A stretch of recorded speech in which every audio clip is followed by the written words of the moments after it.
las calles de un pueblo de tierra y amor, tallan que tallan sus manos, entre los mates cebados, un simple quebracho que espera ser Dios.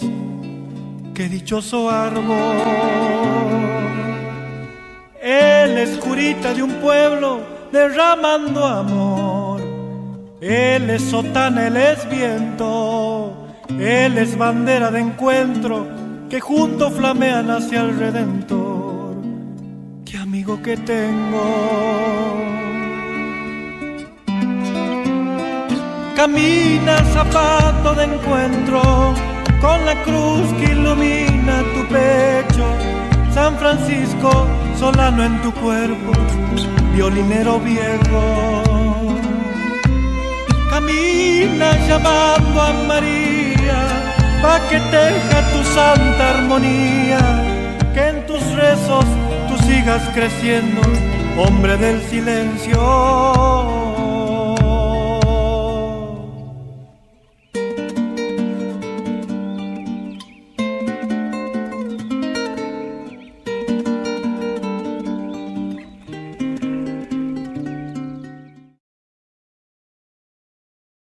Estamos en la expectativa ya de presentar el programa, pero que hoy es muy interesante porque vamos a presentar el anglicanismo. ¿Qué es el anglicanismo? Enseguida lo vamos a ver, pero antes quería decir unas palabras.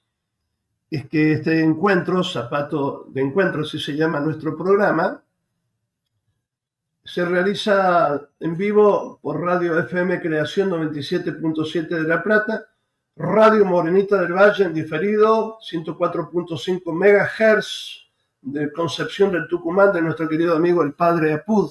También Radio Murialdo AM 1290 y FM 90.5. También es de Mendoza, ¿no? Por supuesto. Y Radio Fe Latina, que es de América, de Latinoamérica. Bien, acaba de fallecer el Papa Francisco, rezamos por su alma. En este año 2025 estamos celebrando el centenario de la encíclica Quas Prima, nada menos, publicada por el Papa Pío XI el 11 de diciembre de 1925. Espero que se me esté escuchando bien, ¿no? Creo que sí. Sí, se escucha bien, ¿no? Sí, perfecto. Bien, estamos celebrando nada menos que el año de Cristo Rey. Esta encíclica que establece la fiesta de Cristo Rey es considerada la carta magna de la realeza social de Cristo. Este es el año de Cristo Rey. Hemos visto otros programas con el doctor Francisco Igarzábal, un hermoso programa de la civilización greco-romana como cimiento terrenal de lo que después fue la genial, grandiosa cristiandad medieval. Luego, con Cristian Iglesia, el licenciado Cristian Iglesia, la revolución protestante de Lutero, ¿no? Luego, el padre Carlos Biestro nos habló muy bien también de quién es Calvino, esa revolución, ese perfeccionamiento de Lutero llevado ya mucho más perfeccionado, más perverso y fatalista sobre todo, la predestinación para el bien y para el mal, herejía, por supuesto. Hoy tenemos a la licenciada María Isabel Becerra, el anglicanismo, nada menos. Es importante que sepamos qué es. Bueno, después, por fin conseguí, si Dios quiere, el próximo programa va a ser la contrarreforma, o sea, mejor dicho, la reforma. Trento, ¿no? El Concilio de Trento, la importancia del Concilio de Trento. Con el padre Elvio Fontana, que es un monje que está en España. Nos va a hablar de este tema también, muy importante. Luego el profesor Marcelo Díez nos va a hablar nada menos que, ya positivamente hablando ahora, del reinado de Cristo, la encíclica Quas Prima del Papa Pío XI. Marcelo Díez. Luego el reverendo padre Carlos Biestro nos va a hablar nuevamente de lo que fue la Revolución Francesa. Y luego estamos esperando que nos confirme, creo, el profesor Mario Descote, el comunismo, que sé que sabe mucho sobre ese tema. Bueno, en este comienzo de año, preparándonos justamente para celebrar lo que acabamos de decir, el año de Cristo Rey, hemos iniciado una serie de conferencias que en esta primera parte hemos titulado revolución anticristiana, enumerando las revoluciones más importantes y destructoras contra el reinado de Cristo en el mundo entero, siguiendo en parte la teología de la historia que hace el padre Julio Membiel en sus tres vertientes principales, por supuesto no dejando de lado lo que es el nominalismo de Ockham, que hizo tanto daño, sobre todo en la base, en la esencia. Y estas tres revoluciones son Lutero, ya hemos visto Calvino, y ahora vamos a ver Enrique VIII. Después vendrá la Revolución Francesa y el comunismo, como acabamos de decir en nuestro programa. Bueno, y hoy, gracias a la gentileza de la profesora Isabel Becerra de Cardoso, nos vamos a concentrar en esta figura enigmática y contradictoria y también cinematográfica, podríamos decir, en la historia de Inglaterra, como es Enrique VIII, fundador del anglicanismo. ¿Quién fue Enrique VIII? ¿Qué tipo de religión es el anglicanismo? ¿Qué fines persigue? ¿Se puede hacer ecumenismo con este tipo de religión? Bien, todo esto. Ahora sí, un breve currículum que me mandó la señora María Isabel de Cardoso, viuda de Cardoso. Ella es profesora y licenciada en Historia. Es especialista en docencia universitaria. Es profesora titular de la materia Historia Moderna y por extensión de Historia de las Ideas Políticas y Sociales de la Edad Moderna. Es además directora del Instituto de Historia Universal de la Facultad de Filosofía y Letras de la Universidad Nacional de Cuyo. Ha publicado capítulos de libros y artículos en revistas científicas sobre la temática de historia moderna e historiografía. Madre, esto es más importante todavía, me parece, ¿no? Madre de 10 hijos y 16 nietos. Ahora sí, por fin, tenemos el gusto de presentarla a la señora María Isabel Becerra, viuda de Cardoso. Buenos días. Buenos días. Bueno. Sí. Y también a la señora Lidia, que siempre me acompaña, co-conductora de nuestro programa. Ahora sí. ¿Lo tuvo de profesora Enrique Díaz Araujo, María Isabel? Sí, lo tuve de profesor y me tomó mi último examen. Así que inolvidable haber sido alumna del doctor Díaz Araujo y además... Bellísima persona. Exactamente, y además he tenido el gusto, por supuesto, de escuchar muchísimas charlas, conferencias, de leer sus libros y de nutrirnos, ¿no es cierto?, con todo su pensamiento y la formación, la impronta que dejó acá en la Facultad de Filosofía y Letras. Así que sí, un placer, un honor. También tuve el gusto de conocer a María Delia y compartir con ella también algunos eventos académicos, que también era una encantadora persona, así que un gusto haber sido alumna de don Enrique, como le decimos nosotros, el querido don Enrique. Exactamente. María Delia, muy amiga de toda la vida nuestra, madrina de mi hijo. Bueno. Así que bueno, perfecto. Y también María Delia me ha regalado unos cuantos libros de Díaz Araujo. Me ha regalado unos libros, sí. Estamos en familia casi. Estamos en familia, exactamente. Un placer estar acá y agradezco la invitación, por supuesto. A usted, por favor. A usted. Bueno, ¿quién fue este hombre, Enrique, este rey? Bueno. Este rey, Enrique VIII. Nos va a hablar la profesora, ¿no? Necesitamos que nos ilumine sobre este tema que es interesante conocer. Bueno, vamos a tratar de hacerlo de la mejor manera posible en este programa que realmente tiene invitados de lujo que, bueno, tengo que hacer un acto de humildad frente a todos estos profesores, pero para mí es muy lindo, un gusto poder hablarles de este tema. Yo me dedico a la edad moderna, como usted dijo, y justamente uno de los temas que caracteriza la edad moderna es este quiebre religioso que se produce de la cristiandad, de la unidad religiosa. Vamos a ver cómo empiezan a surgir estas nuevas religiones que se presentan verdaderamente como revoluciones religiosas y como nuevas religiones, no una reforma, sino verdaderamente nuevas religiones. En este programa ya se ha hablado del protestantismo y del calvinismo, me toca a mí presentar el anglicanismo. Cada una de estas revoluciones religiosas tuvo su importancia en este proceso de toda la Edad Moderna.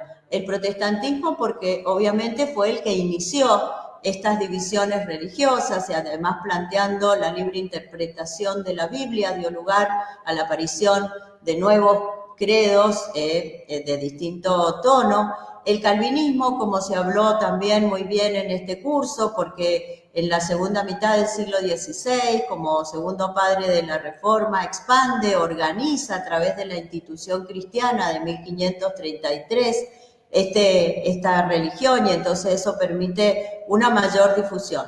Me toca a mí el anglicanismo y creo que tenemos que partir de la premisa que acá lo importante fue la intervención del rey, de la corona directamente en la formación de esta nueva tronco, cisma, en un principio herejía con el tiempo, y que va a constituir parte de su estructura política. Y por lo tanto, no solamente, o no tanto con Enrique VIII, sino más bien con sus sucesores, especialmente con Isabel Tudor, van a transformarse verdaderamente en los líderes políticos de las nuevas religiones y los grandes defensores en todo en el contexto histórico.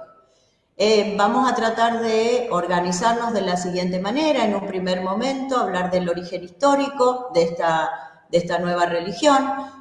Luego, es muy interesante ver el cuestionamiento, un intento de renovación que hay en el anglicanismo a principios del siglo XIX, fruto de un contexto político liberal, frente al cual pensaban que el anglicanismo corría peligro y entonces nace lo que se conoce el movimiento de Oxford, pero es muy interesante ver cómo de este tronco calvinista, a partir de ese movimiento, se van a producir muchas conversiones como un camino natural hacia el catolicismo. Y por último, si llegamos a algunos comentarios que he recibido de una persona que está viviendo en este momento en Inglaterra y que me cuenta algunas costumbres de la iglesia anglicana en la actualidad. Bueno, vamos a hacer una presentación como para que nos acompañen algunas imágenes. A ver si está todo bien. Ustedes me dirán cómo se ve. ¿Se ve la presentación?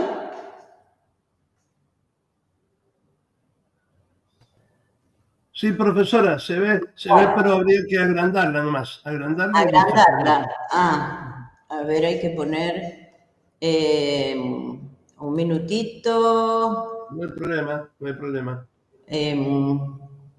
Porque usted después lo va corriendo nomás.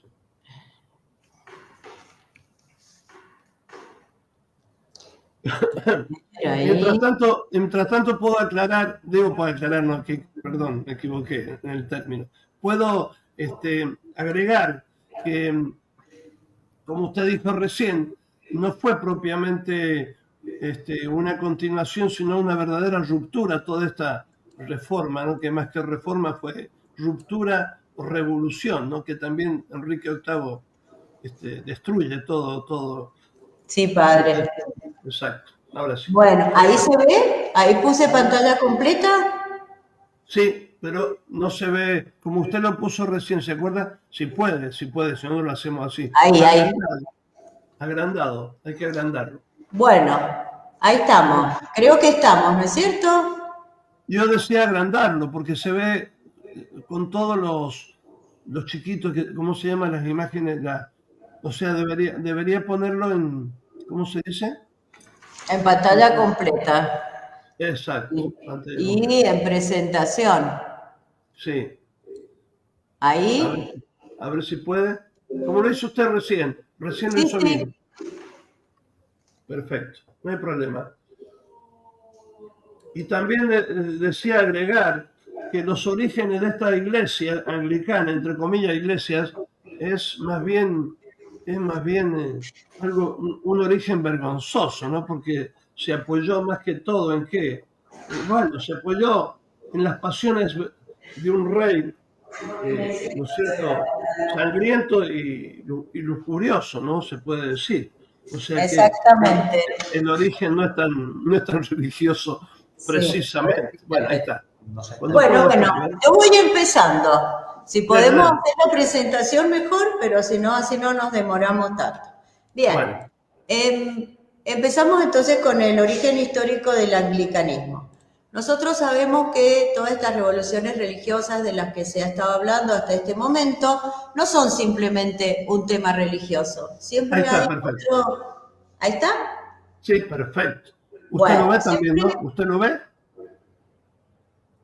Yo no los veo, pero no importa, porque los Pero escucho, así que me voy guiando con la voz y lo que ustedes me van diciendo.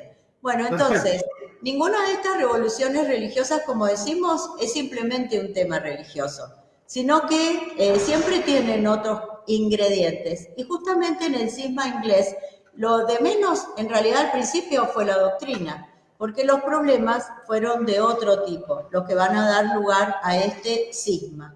Cuando hablamos de cisma, sabemos que significa justamente que viene del griego y significa separación y división. Ya San Pablo había advertido sobre este problema, diciendo en la carta a los Corintios, no haya cisma entre ustedes, antes sean acordes en el mismo pensar. Pero después también otros autores, me interesa especialmente San Jerónimo, hablando del cisma y de la herejía, advierte que si bien hay una diferencia entre el cisma y la herejía, es muy probable, o casi siempre, el cisma termina en una herejía. El cisma que empieza por la rebelión contra un obispo termina produciendo la separación en la iglesia y siempre interviene en algún momento una herejía.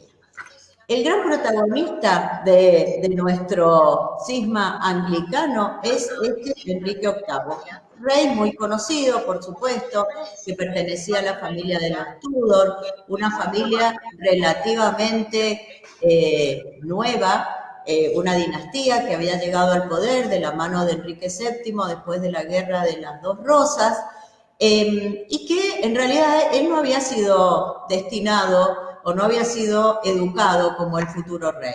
Era su hermano Arturo, mayor que él, quien iba a heredar la corona. Pero este joven muere muy joven y entonces va a quedar su hermano, quien hasta ese momento se pensaba destinar para la carrera religiosa, como futuro rey del reino de Inglaterra. Este joven llega al gobierno en 1509, a los 17 años. También había recibido como herencia de su hermano a la prometida de Arturo, que era Catalina de Aragón, hija de los reyes católicos. Es muy importante tener en cuenta quién es esta Catalina y que por quién había sido educada, por la reina Isabel la Católica. Isabel se preocupaba en detalle de la educación de sus hijos porque sabía que iban a ser futuros reyes. Por ejemplo, entre sus hijas mujeres se ocupó especialmente de que aprendieran latín para que el día en que ellas participaran en el gobierno estuvieran al tanto de las conversaciones oficiales y de los documentos oficiales. Todo esto hay que tenerlo muy en cuenta. Enrique entonces se casa con Catalina de Aragón, van a tener unos 18 años de feliz matrimonio, matrimonios al modo, ¿no es cierto?, de las ocupaciones propias de los reyes de esa época. Van a tener 6 hijos, de los cuales solo sobrevive una pequeña niña llamada María. Este Enrique es descrito como un verdadero príncipe del Renacimiento.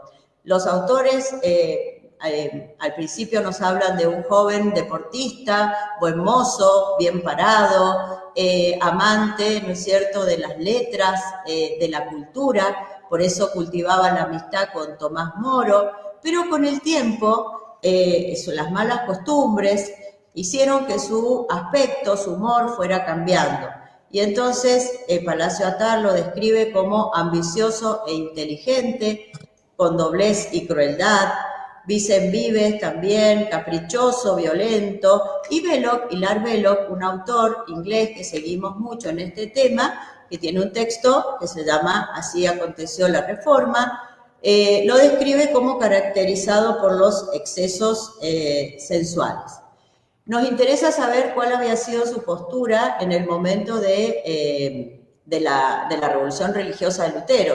Él se presentó como un adalid de la ortodoxia católica, tanto es así, supuestamente con ayuda de su gran amigo Tomás Moro, escribió un famoso libro llamado Assertio Septem Sacramentorum, en el cual defendía la existencia de los 7 sacramentos frente a las dudas que había puesto en ese momento Martín Lutero.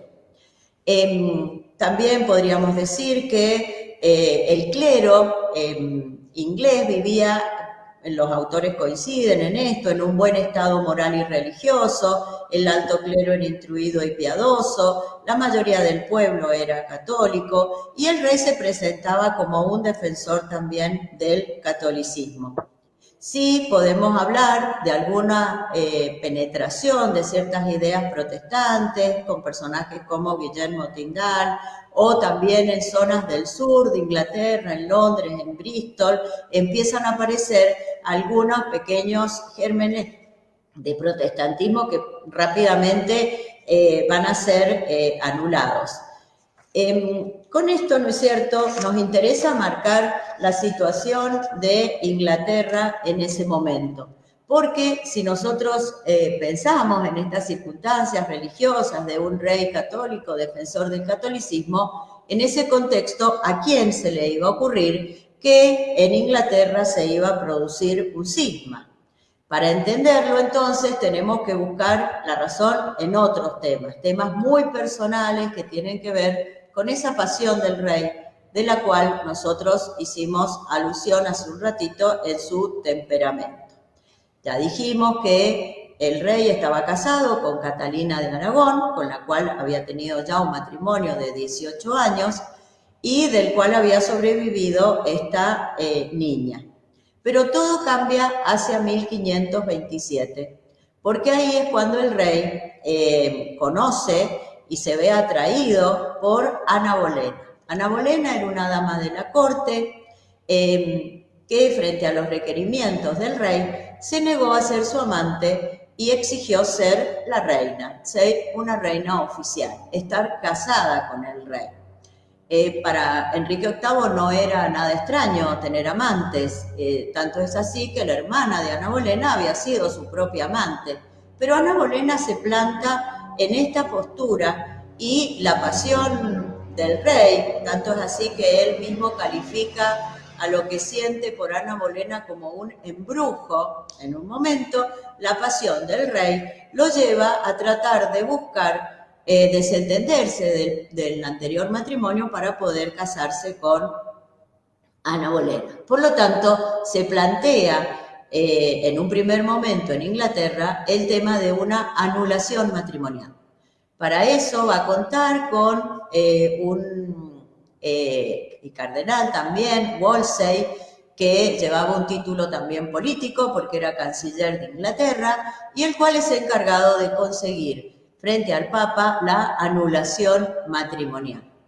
Va a empezar los trámites, va a lograr que porque lo que quería Enrique VIII y Wolsey era traer al delegado papal a Inglaterra misma para poder presionarlo y lograr así la anulación matrimonial. Las anulaciones no eran una cosa extraña en ese momento, porque había muchos vicios o algunas que provocaban esas anulaciones, pero en este caso era un caso especial porque se trataba del rey. Por lo tanto, va a llegar Campeggio a Inglaterra, pero ahí entra en juego otra personalidad, que es la de Catalina de Aragón. Catalina de Aragón por supuesto, va a estar con el delegado papal y ella asegura y se afirma en la posición de que es la esposa del rey y que es la reina de Inglaterra, que no hay un incesto, por lo que ella ya estaba prometida con el hermano de Enrique VIII, porque ese matrimonio no se consumó, y que la dispensa que se había obtenido y todo era lo correcto. Hay veces nos preguntamos por qué esta fortaleza de Catalina. Puede ser por ser una hija de Isabel la Católica, por la educación que había recibido, y también porque ella se daba cuenta seguramente que si ella dejaba de ser la esposa de Enrique VIII, su hija automáticamente dejaba de ser también la heredera de Enrique VIII. Entonces, protegía también en ese sentido la herencia de su hija. Enrique VIII alude a que está en incesto, que el Levítico condena el matrimonio que él tiene con Catalina y va a tratar de hacer todo lo posible. Pero el Papa dice que no, que el asunto tiene que ir a Italia, que se tiene que tratar en Italia y que hay un matrimonio y que se tiene que reconocer ese matrimonio. Por lo tanto, el asunto vuelve a Roma. Con lo cual Wolsey cae en desgracia y Catalina queda prácticamente en la indigencia, abandonada por la corte y por el rey. Es realmente lastimosa los relatos, tanto de María como de Catalina, de la situación en que quedan las dos, porque no era solamente la pobreza en la que vivían y el abandono, sino la incomunicación, porque no quería que tuviera ningún contacto con la corona española, en donde se encontraba ya el sobrino de Catalina, que era Carlos V, y el cual estaba intercediendo, por supuesto, frente al Papa para evitar la anulación. Muy bien, entonces Enrique VIII se da cuenta que por el lado de la anulación no va a lograr nada, y apurado por Ana y por toda la situación, es que va a empezar a buscar otras autoridades u otra manera de poder llegar a su cometido. Y entran en juego otros personajes. Tomás Moro, que es un católico, que da un testimonio católico en todo momento, había sido acercado, lo habían, digamos, nombrado canciller y el rey le había pedido que se acercara al gobierno, pero siempre había exigido no tener que ver con este tema y ya prácticamente a esta altura renuncia de su cargo y se va a vivir a su finca de una manera bastante también sencilla.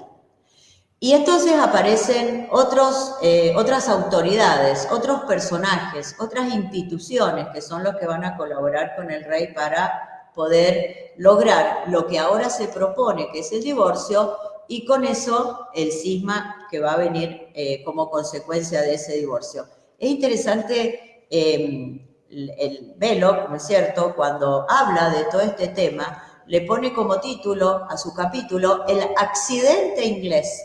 Y esa palabra accidente es como quitarle, o sea, demostrar que para los protagonistas de ese momento no tenían ninguna conciencia de las consecuencias que estaban provocando con todas estas actitudes. Nadie pensaba que se iba a llegar a un cisma y que ese cisma iba a perdurar. Bueno, ¿quiénes son estos nuevos personajes que aparecen en la historia de Inglaterra?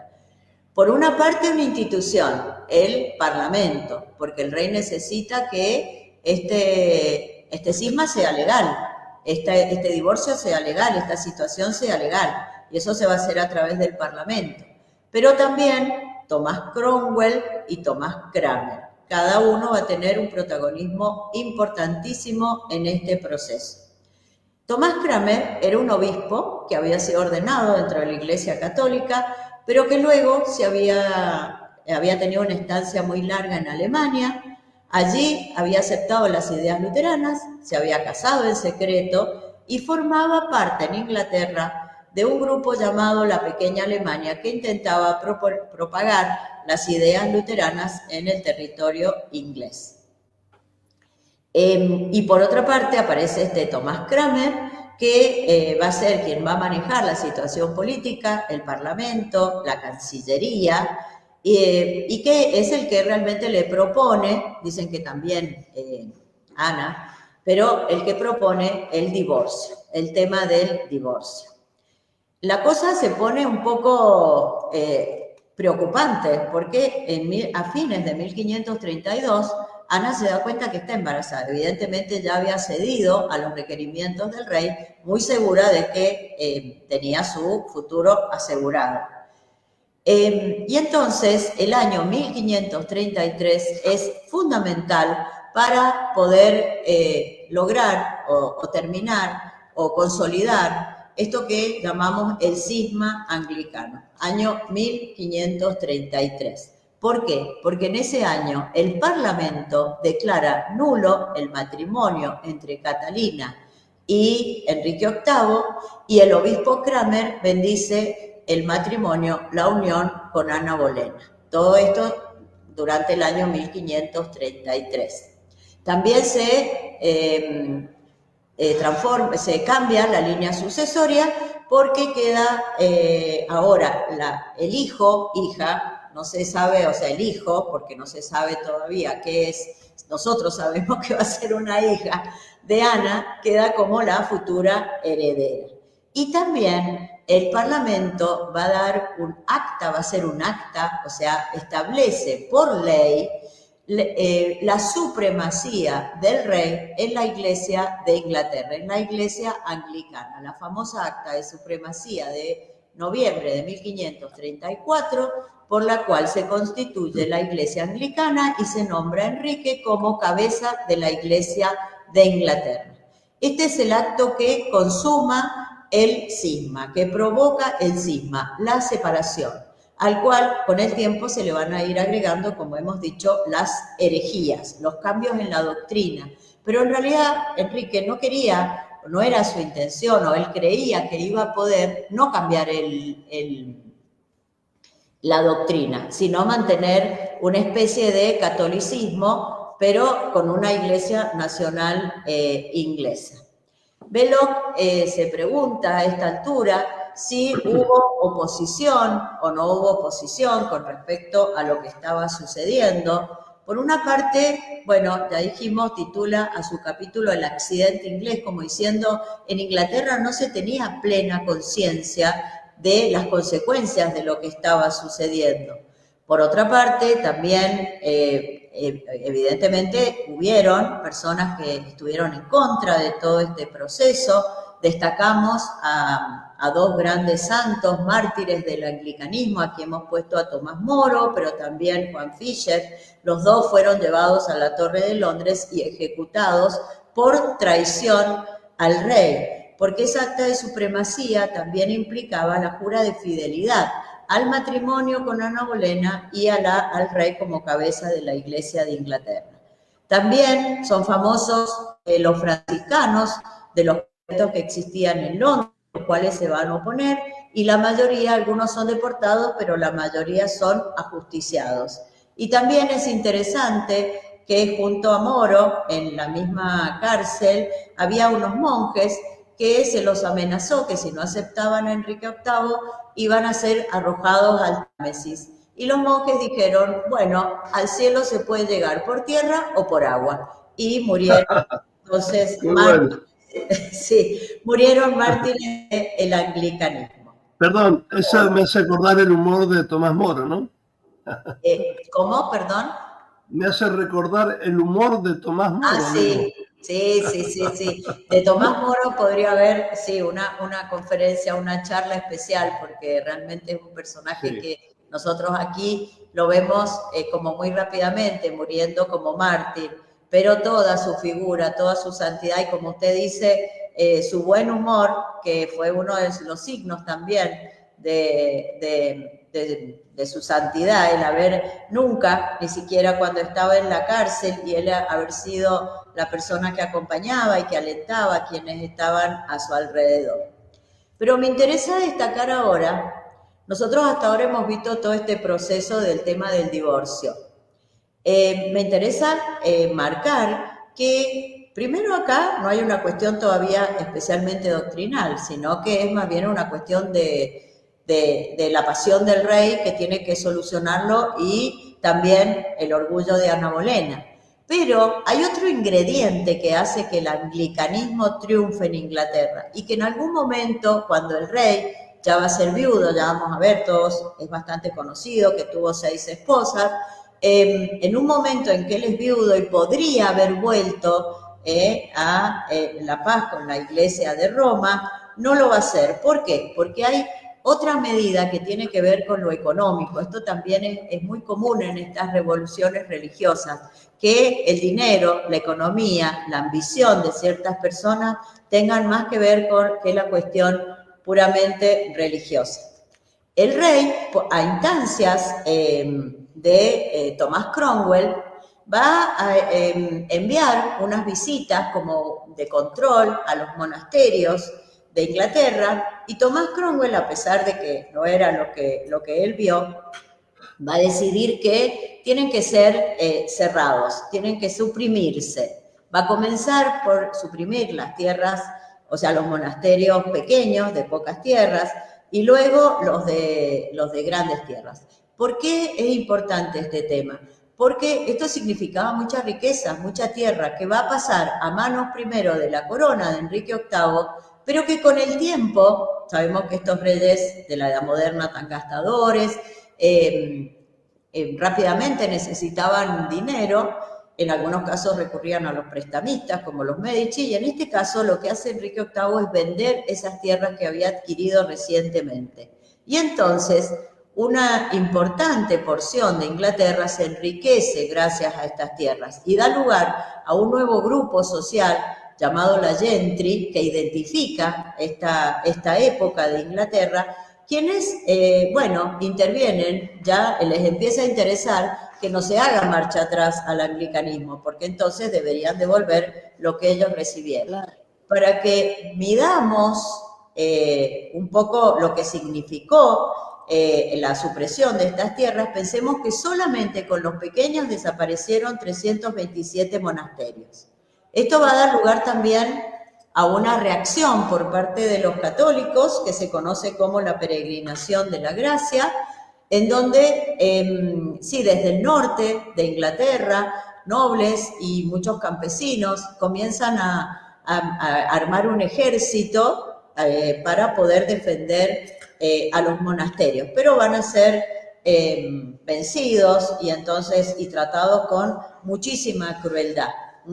Esta es una época entonces donde algunos se van enriqueciendo, también otros se van empobreciendo. Especialmente marcamos que esta gente que adquiere las tierras empieza a hacer algo que no era costumbre en esa época, que era cercar las tierras, con lo cual muchos no pudieron seguir alimentándose de esos campos de los cuales antes se servían.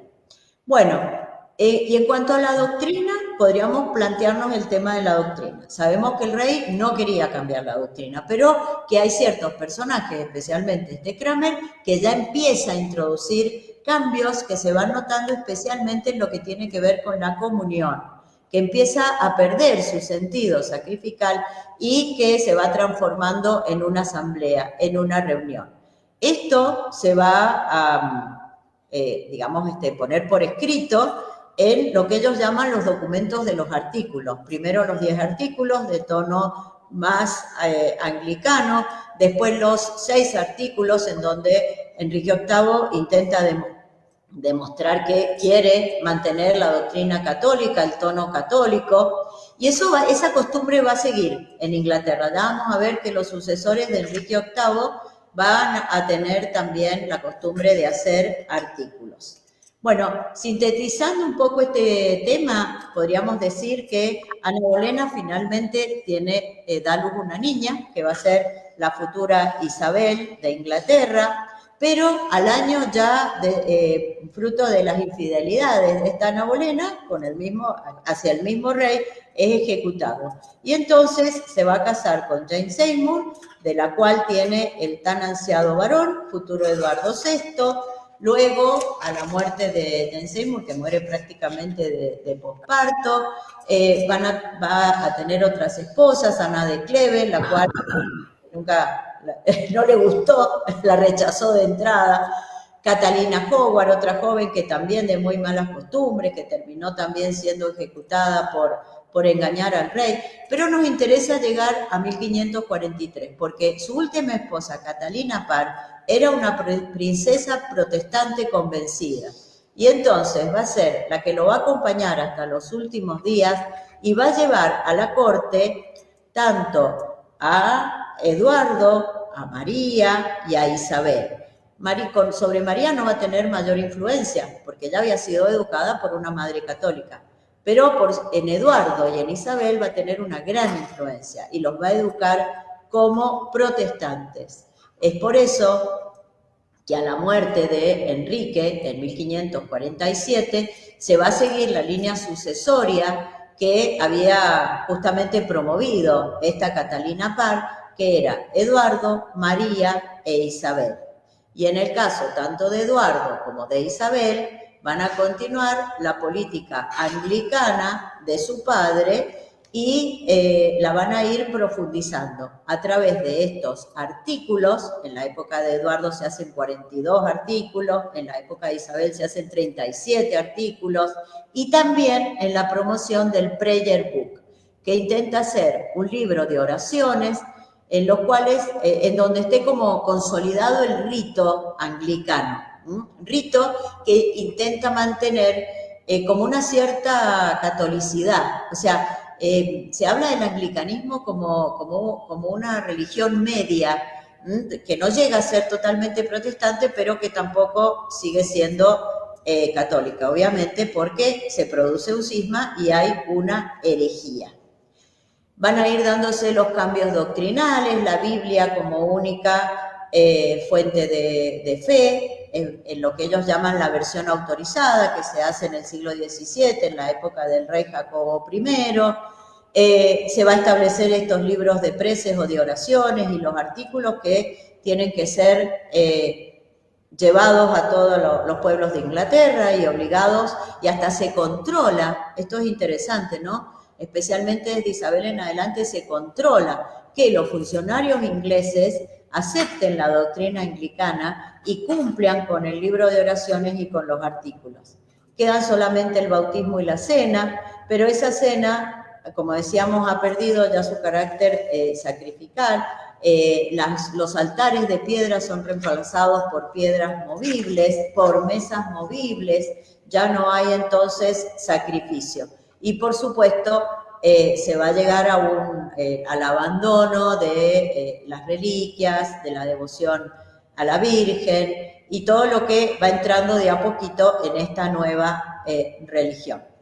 Queremos terminar para ver un poco el espíritu del anglicanismo, haciendo alusión, cortita por supuesto, a lo que fue el movimiento de Oxford.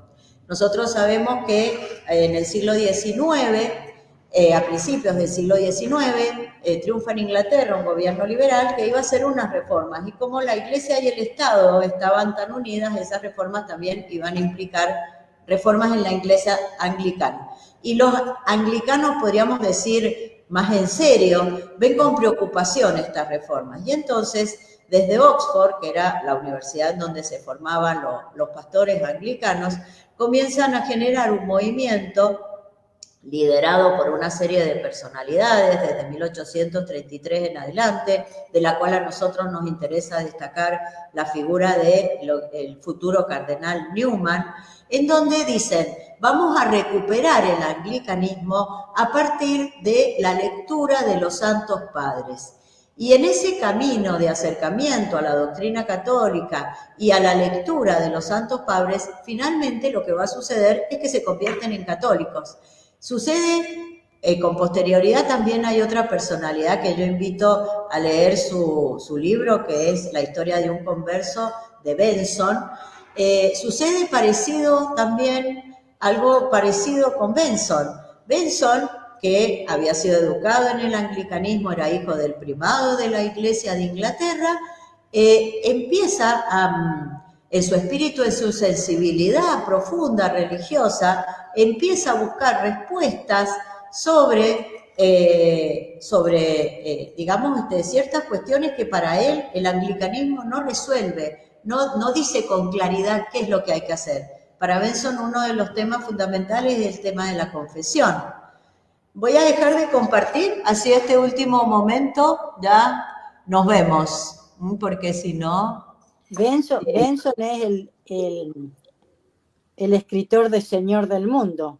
Claro, exactamente, pero también escribe este texto tan interesante que es la historia de un converso. Sí, sí. Ahí ¿Así se llama, perdón? ¿Así se llama el libro? Historia de un converso, exactamente. Se consigue fácilmente, además de, por supuesto, los textos de Newman, la Apología Pro Vita Sua, que también se pueden conseguir en PDF. Es muy interesante. El de Benson, además, es una lectura muy agradable, se lee con facilidad, y él nos va mostrando cómo un anglicano profundamente religioso, que toma en serio sus principios religiosos, empieza a buscar ciertas certidumbres, ciertas seguridades que no va a encontrar nunca en el anglicanismo, porque el anglicanismo es esta vía media y esta falta, en realidad, de doctrina. Y entonces lo empiezan a acercarse a la Iglesia Católica y ven que ahí está la verdad, que ahí está el tronco, que ahí es su casa, Roma es su casa.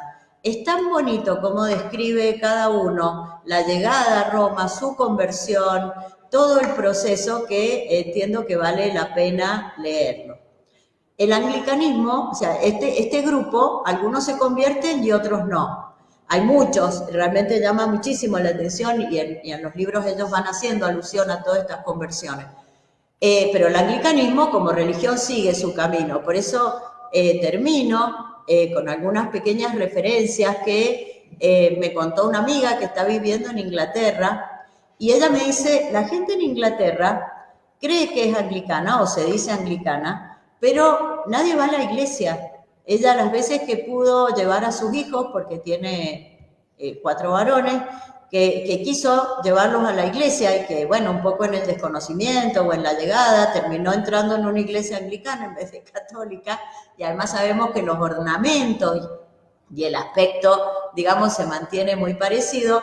Bueno, se encuentra con que no hay nadie adentro, hay 3 personas mayores, y que la tratan con mucha calidez porque no quieren que se vaya. Es más, las 2 veces que logra ir a la iglesia anglicana le traen comida, le hacen como un pequeño lunch ahí para poder, digamos, sostenerla y que no se les escape. Dice que realmente las ceremonias se llaman servicios y que no todos los servicios incluyen la comunión. Muy de vez en cuando hacen un servicio con comunión que está anunciado, y que prácticamente no tienen sacramentos. María, sí. Un aporte. De alguna manera, en muchos países de Europa, en las iglesias católicas, encontrás 3 o 4 personas en la actualidad. Lamentablemente, yo he ido a misas donde había 2 personas. Sí, el espíritu, o sea, es parte, digamos, entiendo, ¿no? El contexto europeo. De la crisis espiritual del mundo, ¿no? Exactamente, sí. Ella lo marcaba muy en relación a estas iglesias anglicanas, por supuesto, y además me hablaba de también la crisis que produce dentro del anglicanismo y la gran cantidad de conversos al catolicismo que hay fruto de esto de haber aceptado sacerdotes y obispos mujeres. No sé si llamarlas sacerdotas y obispas, no sé si corresponde, pero claro, eso también provoca una crisis. Un rechazo. ¿No? Porque van a verse totalmente el religioso, el espíritu verdaderamente religioso, se ve totalmente desencantado con todo esto. Ellos quieren mantener en la sucesión apostólica, pero ya a principios del siglo XX se da una bula por la cual se decreta que no hay sucesión apostólica en la Iglesia anglicana. O sea, actualmente ya se ha roto esa sucesión apostólica que duró por un tiempo. Pero ya a eso quería aludir, porque justamente cómo se rompió la sucesión apostólica, porque habría que explicarle a los oyentes que la sucesión apostólica es lo que Cristo dio el poder a sus apóstoles y los apóstoles a todos los obispos hasta la actualidad, y nunca se ha cortado en la Iglesia Católica. En cambio, allí se cortó porque creo que hubo ordenaciones, ¿no? Pero claro, directamente desde la Iglesia Anglicana. sí, y además porque, claro, ya no, el obispo necesita la autorización del Papa para poder ordenar nuevos obispos, y al no poder hacerlo, eso ya se corta, y entonces no hay obispos que puedan ordenar lícitamente nuevos sacerdotes. Así por que, eso es que se cortó, claro, y eso que era un pedido de los anglicanos que les reconocieran sucesión apostólica, la Iglesia ya aclara el tema a principios del siglo XX y dice no hay sucesión apostólica en Inglaterra, en la Iglesia anglicana. Claro, por eso es que es la primera vez que ocurre con Enrique VIII una iglesia nacional propiamente, no como es la nuestra, que es católica, o sea, universal. Claro.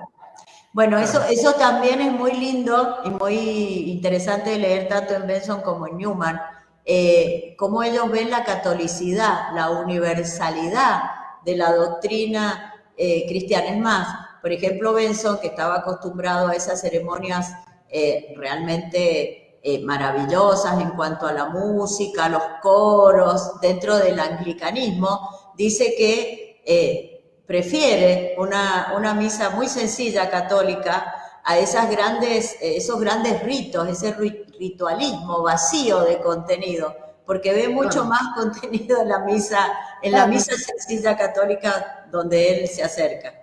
Eran más puestas en escenas que ritos religiosos, ¿no? Claro, exactamente, sí. Una pregunta, María, una pregunta. Sí. Digamos, ¿es obligatorio para los reyes que están en el poder ser anglicanos en Inglaterra? No le escuché, me faltó una palabra porque se cortó, pero entiendo ser anglicanos. Sí, que tiene que ser obligatorio para ser rey, ser anglicano.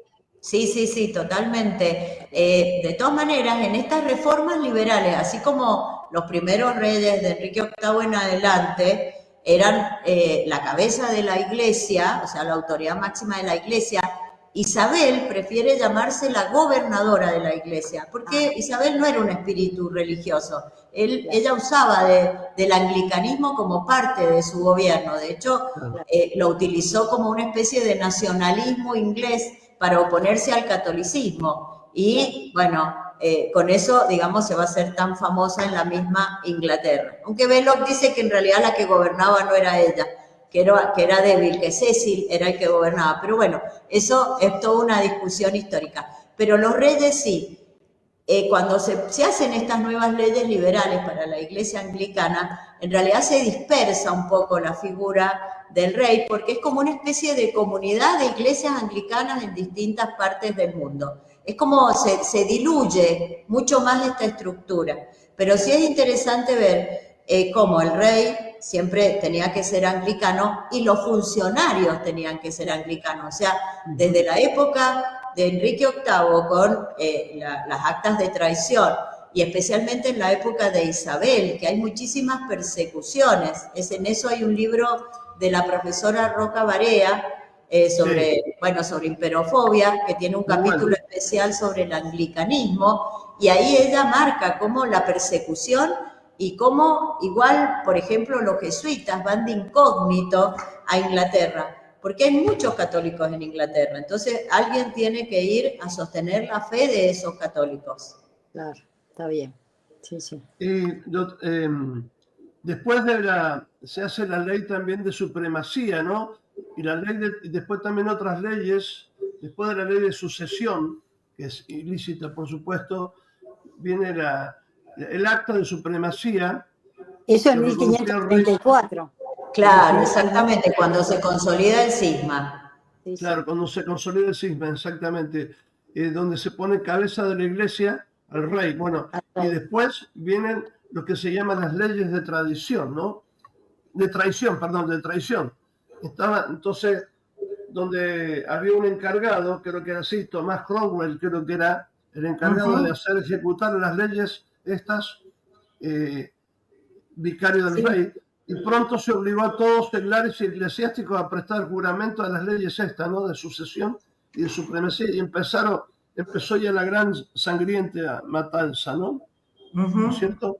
La gran sangrienta matanza, ¿no? Son muchos los que mueren, muchísimos los que mueren perseguidos por el anglicanismo, especialmente algunos en la época de Eduardo, pero especialmente en la época de Isabel.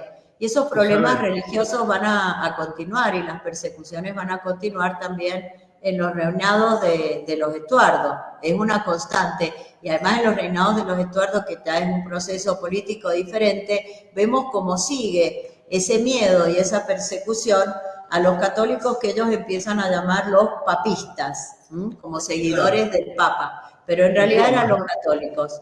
La profesora Roca Barea, no sé si puedo seguir, la profesora Roca Barea trae en su libro una pequeña figura que es muy ilustrativa, porque parece que en las casas de los católicos ingleses, que como le digo eran muchos, y mucha nobleza también permaneció católica, tenían una piecita donde escondían al cura, que por supuesto no podía estar vestido de sacerdote, sino que tenía que pasar desapercibido, y muchos fueron encontrados y ajusticiados justamente por esa condición de católicos.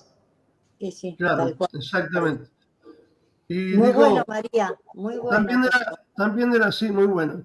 También era vergonzoso la cantidad de sacerdotes que por miedo no defendieron la verdad católica, ¿no? Cantidad, y también laicos, mucho, sí. Fue bochornoso realmente. Sí, ¿no? Sí, hubo grandes mártires, y bueno, Belloc dice que muchos no terminaban de medir las consecuencias, pero otros sí, por miedo abjuraron de la fe, porque la persecución era muy cruenta, muy cruenta.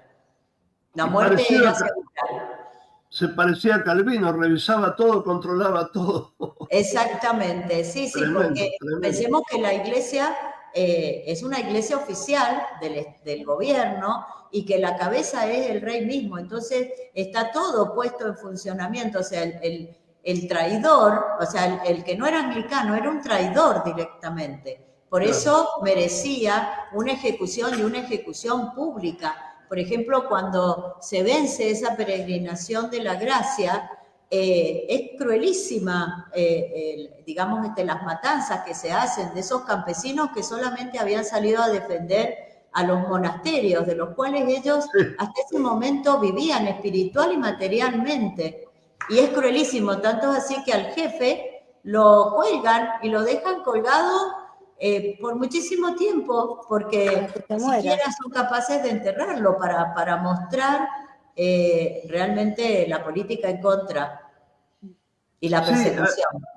Sí, estuve leyendo algo en el Padre San que dice, había una fórmula particularmente vergonzosa, dice, disculpe que leo esto, ya que debían jurar que reconocían, hasta entre comillas, ¿no?, el santo matrimonio de Ana y Enrique, y que se obligaban a predicar que el obispo de Roma, que en sus bulas usurpaba el nombre de papa y se arrogaba la primacía, no tenía jurisdicción en la iglesia. Claro, y otras cosas más. Claro, ¿qué más se puede decir? Y que todavía, sin embargo, estuvieron los grandes, entre los hechos desgraciados en la historia, los grandes del catolicismo, ¿no? A pesar de tantos que recularon, digo yo. Sí, algunos. ¿Cuántos nombres que no conocemos nosotros, de esos sacerdotes que asistían a los católicos y de esas familias? ¿Cuántos muertos católicas claro, sí, perdón. Quería nombrar uno que fue mártir, uno de los primeros mártires, que se educó en el anglicanismo de chiquito, vio muchas muertes, después viajó a Irlanda, capaz que ahí se hizo católico, no sé, pero cuando fue a Roma, y vio el testimonio de los grandes jesuitas, digamos así, ¿no? Los grandes jesuitas, los santos jesuitas, realmente fieles y hacedores en cierta forma de Trento, del concilio. Se hizo jesuita y después volvió a su tierra, a Inglaterra, mejor dicho, y bueno, él sabía que iba a morir mártir. San Edmundo, campeón, y fue mártir realmente, ¿no? Lo descuartizaron. Sí, sí, una crueldad muy grande, exactamente. Profesora, ¿nos puede repetir el título del libro de Newman? Se llama, me olvidé yo. Para los oyentes. Ya lo anoto yo también acá para los oyentes. Es Pro Vita Sua, Apología Pro Vita Sua. Si quieren, yo se los puedo mandar. ¿Cómo se llama? Bueno, Apología Pro Vita Sua. También hay otra autobiografía, pero en ese lo interesante es cómo él va contando, que yo eso, bueno, lo vi, por supuesto, pero él va contando cómo, porque en realidad lo interesante de Newman es que él al principio era una persona totalmente descreída y no tenía nada que ver con la fe. Y desde los 15 años en adelante comenzó a tener esa sensibilidad, esa sensibilidad religiosa que le fue permitiendo desde el anglicanismo ir adquiriendo la conciencia de la Trinidad, la conciencia. Él habla, ¿no es cierto?, de la idea de los salvados y los condenados, del castigo eterno, de ir conociendo también sobre la ciudad de Dios, sobre la ciudad de los hombres, sin saber todavía el camino, digamos, hacia dónde lo llevaba. Él dice que Newton, el famoso Newton de la ciencia, lo convenció que el Papa era el anticristo. Pero después, todo eso desde un punto de vista muy intelectual, porque él era profesor de Oxford, aunque en 1824 va a recibir las órdenes sagradas. Pero después, con el tiempo, se da cuenta, y especialmente a partir de la lectura de los Santos Padres, dónde está la verdad, dónde está la verdadera fuente de la doctrina católica, y que el anglicanismo llegaba a un punto donde no tenía respuestas, y la respuesta estaba en Roma. Claro. ¿Puedo hacer una pregunta, padre? Por supuesto, con toda libertad. Para que María, para la gente también que está escuchando. Sí, por supuesto. ¿Cómo es la figura de la Virgen para el anglicanismo y la de los santos? Y ellos, claro, según lo que yo he podido leer, van a ir abandonando todo las devociones a la Virgen y a los santos. O sea, en eso se van como nutriendo del protestantismo. De todas maneras, son esos temas en los que los anglicanos no tienen grandes definiciones. Tal vez, si nosotros habláramos con el padre de Benson, nos contestaría lo mismo que le contestó a Benson cuando le preguntaba sobre si tenía que confesarse o no, que era la gran duda de Benson. El padre le dice que haga lo que quiera, porque no hay ninguna definición. Y probablemente nos dirían que hagamos lo que queramos. Que pensemos lo que queramos. Como librado a nuestra... Por lo menos hasta ahí sé yo, se podría investigar un poquito más. Reconozco lo que yo sé que le agregó sobre todo Isabel, lo hizo más protestante, ya directamente solamente la Biblia, y ya no creer en la presencia real y por lo tanto tampoco en los santos y en las imágenes, me parece, ¿no? ¿Puede ser? Sí, algo de eso hay, pero como le digo, como los artículos van cambiando, de 10 pasan a 39, a 42, y después se hacen todas estas modificaciones de tono liberal dentro de la iglesia anglicana. Claro, son ciertas inconsistencias que un católico naturalmente pregunta, pero la respuesta es bastante vaga. Claro, exacto.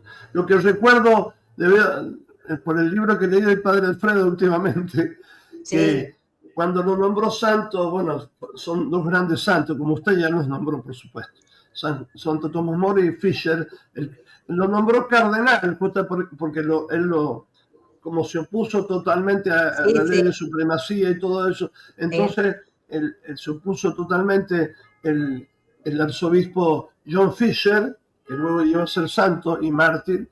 Entonces lo mandó a la torre, como mandaba siempre a todos, y de ahí después los decapitaba o los descuartizaba. Entonces el Papa lo nombró cardenal, a ver si en una de esas Enrique VIII lo soltaba, al contrario, se burló y le dijo, mira, ahora te nombró el Papa cardenal, pero no vas a tener cabeza para que te coloques el capelo, así que... Claro, sí, no lo iba a soltar, porque había sido muy claro diciendo que Ana no era la legítima esposa de Enrique VIII. Exactamente. Eso, había mucho miedo también en ese tema político. Algo muy bonito de Newman, que seguramente los que lean el libro lo van a leer, porque él hace ese recorrido desde pequeño, y uno lo que ve es cómo Dios se va acercando a esa alma sensible. Y él dice que encuentra de pequeño un dibujo que no sabe ni siquiera por qué lo hizo, que es una cruz, dice como una especie de collar que cruzaba la cruz, que él ahora interpreta que es el rosario. O sea, sin saber de qué estaba hablando, dibuja de pequeño una cruz con un rosario. Es muy bonito esa anécdota también. Ah, qué bien. También una anécdota que me recuerdo que leí ahora, bueno, de las tantas que tiene Tomás Moro, que tenía un sentido del humor impresionante, por eso es patrono no solamente creo que de los políticos, ¿puede ser? Bueno. Sí, de los abogados también. De los abogados, sí. Tiene mucha tarea por ahí. Sí. No, que cuando la mujer le dice, ahora, ¿por qué no haces como los demás? Firmás todo lo que te pide el rey y listo, y volvés a tus queridos libros y a tu familia, porque tenía muchos hijos. Bueno, y él le dice, sí, yo si vuelvo voy a estar cerca de los libros, pero acá en la cárcel estoy más cerca del cielo, dice. Claro, sí. Ya que estamos recomendando, hay una película preciosa que también es libro, por supuesto, que se llama Un hombre de dos reinos, que es la vida de Tomás Moro.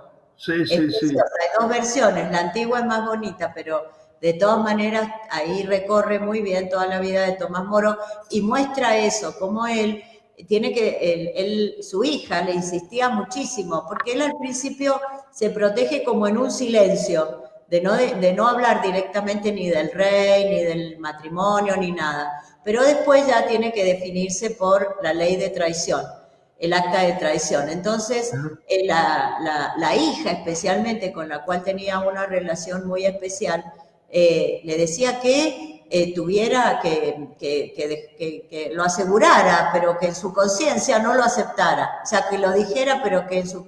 Y él dijo, le dice, no, lo más importante es la conciencia, ¿de qué me sirve? Claro, decir algo con lo que no estoy de acuerdo, porque lo que a mí me importa es la fidelidad a Dios y la conciencia, y como usted dice, estar con Dios aunque sea en la cárcel.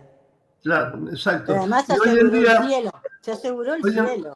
Claro, hoy en día llama la atención también que no se hable, ¿no? Desde donde se tiene que hablar, no quiero decir más, pero es así.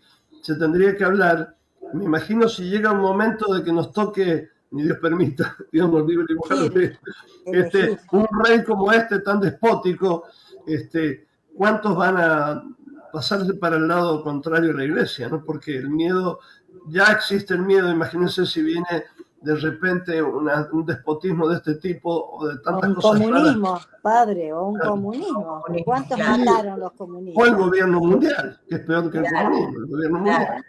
El miedo, claro, el miedo, los respetos humanos, la falta de fe, porque en el fondo es falta de fe. Sí, falta de fe. De estar seguro. Las componendas con el mundo, como se dice, contra... Sí. Qué bárbaro, ¿no? Como por eso es que importante que es resaltar la figura siempre de los mártires, ¿no? Que en este caso Son ejemplos.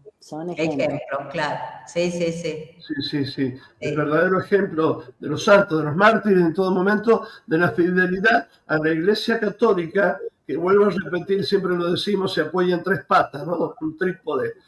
La tradición, que no son repetición de costumbres, sino lo que se habló y se transmitió de boca en boca. La Virgen, por ejemplo, tantas cosas que no están escritas en la Biblia.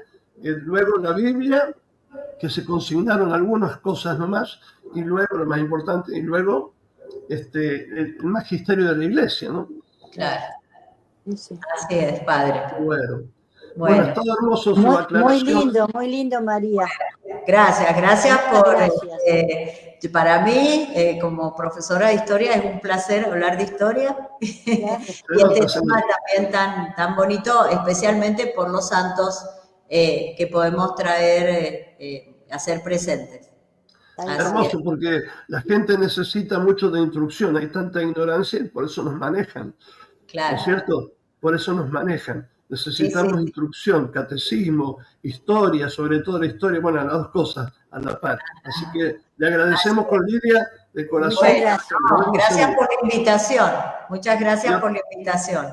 Y otra vez nos vamos a invitar también para otro tema. Bueno, justo. Es posible. Muchas gracias.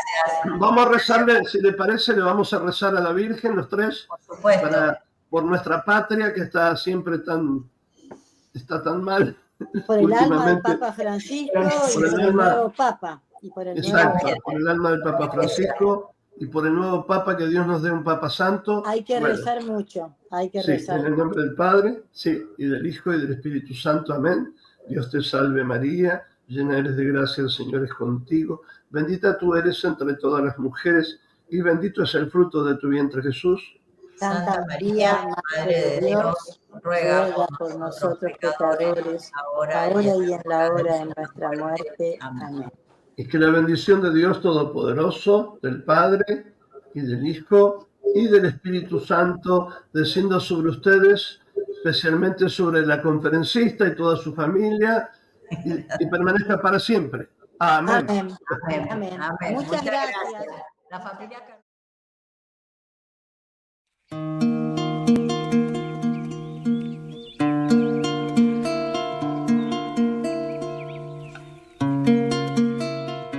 Entre las calles de un pueblo de tierra y amor, tallan sus manos.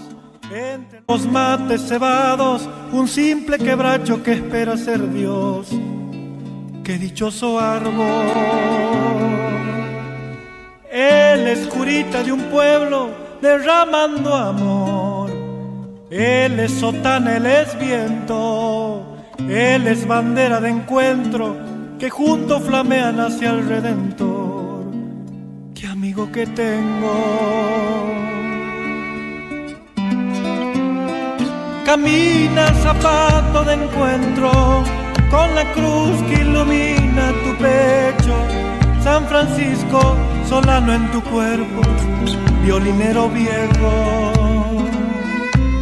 Camina llamando a María, pa' que teja tu santa armonía, que en tus rezos tú sigas creciendo, hombre del silencio.